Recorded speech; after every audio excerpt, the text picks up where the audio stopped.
Hi guys, and welcome to another video. So in this one, we're going to cover a few things that have happened since my last video. Of course, my last video, I did discuss the rumours that surrounded Amad Diallo and Borough. It looked like they were sort of leading the race as such for getting his signature as a loan deal. But literally within 24 hours, 12 hours of me making that video and giving you guys that update, those rumours were quickly squashed. Just sadly, I just haven't been able to make a video up until now. So essentially, what the sort of playing field is at the moment with Diallo, literally within a few hours of me uploading that video, he posted on his story on Instagram, it was a picture of himself in a Sunderland shirt with the sort of kissing emoji, almost saying, chill out guys, there's no chance I'm going to Borough.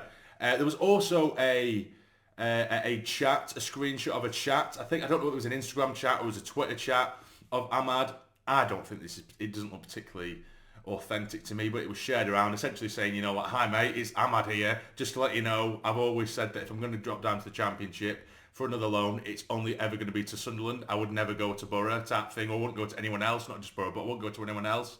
So I don't know if that was 100% authentic, but then not long after all that, I think it was the Telegraph and also some other sources said that Man United do not want to loan him at all. So that means that we are out of the race as well, which I know it's sad, but I do get it that they've just said, you know, they've let Sancho go out on loan there. He's just returned from injury, Diallo. And to be honest with me, I want all the best. I want all the best for the lad. I want him to succeed in the Premier League. Obviously, I'd love him to come back down for us. But we know the quality. He pisses this league. He absolutely pisses this league. And if he has a chance playing for a team like Manchester United and doing well, you know, he's one of the, you know, there's not many players that come away from Sunderland and we actually want them to do, you know, and succeed elsewhere. There's not that many players that are around like that. And he was such a lovable, likeable character, did everything for this shirt, and he's shown nothing but respect for the club. And when you respect the club, we respect you. That's the way it is. And if he can get a career at Manchester United, then fair play to lad. And I hope he does very well. But at the moment, it looks like it's absolutely dead in the water that moment. Diallo will not be coming.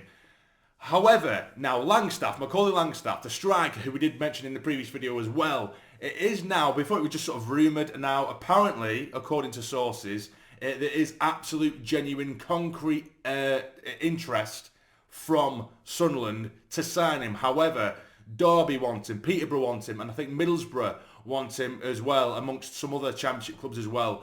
He is looking like a very, very sort of hot property in this window, and you can see why. I think he only signed a new deal at the beginning of this season as well, so that'll be why he will be 1.5 million. And for me, and I did mention it in the last video, I think it's worth it. You know, I know, and I'm fully aware, and I've seen the comments of some of them in the last video. Of course, he did it at Notts County before they got promoted to League 2. And he scored, 42 goals in 47 games or 46 games? Mental. I watched all those goals, by the way. He looks like a proper striker.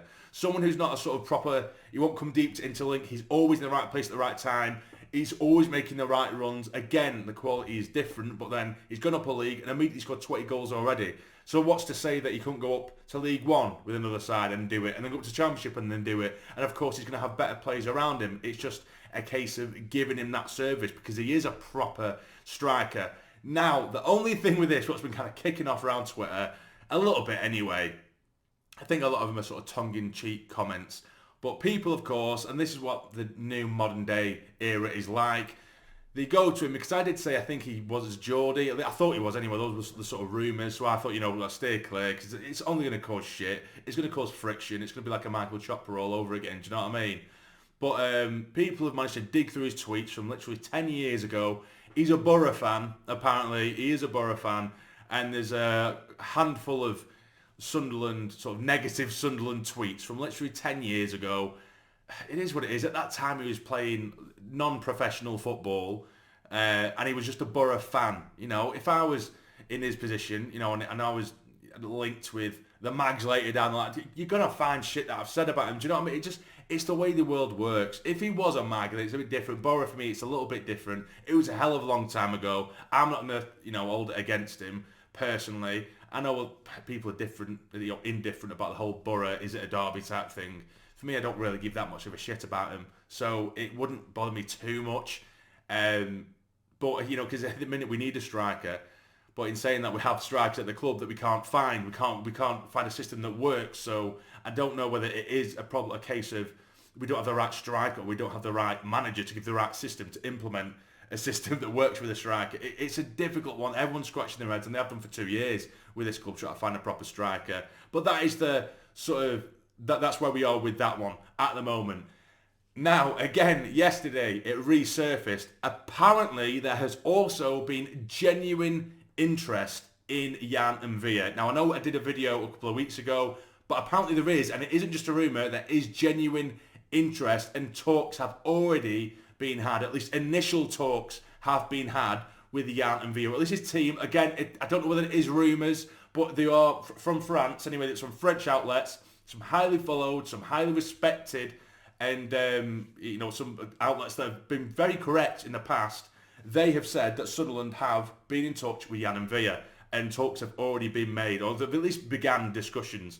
And also, I know it's really it sounds pathetic when you say it, but a Sunderland Instagram page, it's a fan page that I think it's one of the bigger ones, that essentially just said what I've just said. There's rumours that, and the French outlet have said that talks have been had with Yann and Villa, and they posted that on their Instagram, and Yann and Villa liked that post. They actually Yann and Villa liked that post. So again, it's one of those cryptic things. Like Ahmad used to do it all the time with cryptic sort of Instagram stories, and we thought, is he coming back? Is he not? I don't know whether that is just him liking it for the sake of liking it. But for me, we need a holding midfielder. He's not going to have maybe quite the legs he used to have in him, but sit someone like Yann and Villa, that experience and that quality on the ball in front of our back line, allowing like Dhannoo and others to push forward and stop concentrating, because neither Ekwa or Dhannoo for me are holding midfielders. Dhannoo can offer a lot more than I think we let on, or he lets on, in terms of going forward, because he has to focus so much on the back, because between him and Ekwa, it's like, if you go forward, I'm going to have to go back. But if you sit Yann and Villa just in front of the defence, I think it'd be so solid, and it would put such a strong spine down the squad. Again, people said he hadn't played for a while, but last season he was playing in Europe. Do you know what I mean? I can't remember the situation with what he is now. Is it without a club? I can't remember what the situation is with him now, but I can't see it being anything. It's not a gamble for me. That isn't a gamble. His experience, his quality, and it just rub off on the squad so well. Even if he didn't put in too many minutes on the pitch, come on. You know what? The sort of massive experience, a wealth of experience that lad has to show on this very youthful squad. It'd be class. So that does have potential as well. So that's the sort of few things that are going around at the moment. There's been a couple of little transfer rumours here and there, but nothing too much to sort of write home about. But yes, that is everything, guys. What do you think about the whole Diallo situation? Langstaff, would you be able to forgive and forget the sort of daft tweets from a decade ago? And also, Yann and Villa, we're revisiting that one again, apparently. Also, tomorrow night for the whole game, I'm going to be doing a live stream on here, so don't miss it. If you can't make it to the match or anything like that, I'm going to be doing a live stream. Of course, it's just a live react to it. It isn't an actual live stream of the game. That would be illegal. Sometimes people turn up to those live streams and they're confused as to why I'm not streaming the game, because I get arrested. But there we go, guys. So I hope you've enjoyed it. If you have, hit the like button for me. It'd be massively, massively appreciated. And subscribe to the channel if you're not already, to become a fully fledged member of the Sarny Army. But for now, take care, stay jammy.